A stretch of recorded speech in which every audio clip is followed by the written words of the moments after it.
Nous sommes de retour au Centre Mère-Enfant-Soleil pour la troisième capsule de notre série. Au menu aujourd'hui, des explications sur le projet de transport interrégional pédiatrique, un autre projet auquel les dépanneurs Sprint ont contribué au financement. Je m'appelle Macha Bourdage, je suis pédiatre intensiviste de formation et je travaille au Centre Mère-Enfant-Soleil du CHU de Québec, Université Laval depuis 2005.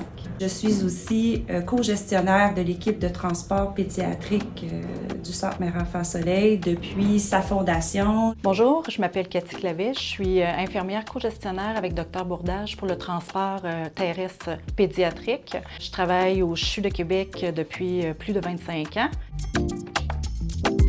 Donc, le transport pédiatrique terrestre, dans le fond, c'est quand un enfant dans un centre référent a besoin d'être apporté ici en centre tertiaire parce que sa condition est trop critique. Ce que ça permet de faire concrètement, c'est d'optimiser les soins dès la prise en charge. Ça permet d'assurer un transport super sécuritaire avec des gens hyper spécialisés. Ça permet aussi pour les centres de garder leurs gens dans leur région. Au Centre Mère-Enfant-Soleil, les soins intensifs pédiatriques reçoivent environ 750 à 800 enfants gravement malades par année. De ça, il y en a environ le tiers qui proviennent de l'extérieur de la région de la capitale nationale. Donc, le territoire est extrêmement large et qui englobe, par exemple, la région du Saguenay-Lac-Saint-Jean, la Gaspésie, les îles-de-la-Madeleine, la Côte-Nord, et de l'autre côté jusqu'à un petit peu avant Trois-Rivières. On comprend avec ce que Dr Bourdage nous explique qu'il n'est pas rare que l'équipe de transport soit quand même assez longtemps avec les patients dans l'ambulance. Donc, c'est le pourquoi qu'on a besoin des équipements qui nous permettent de faire une bonne surveillance sur du long terme. Donc, c'est le pourquoi que l'équipe de transport a été créée.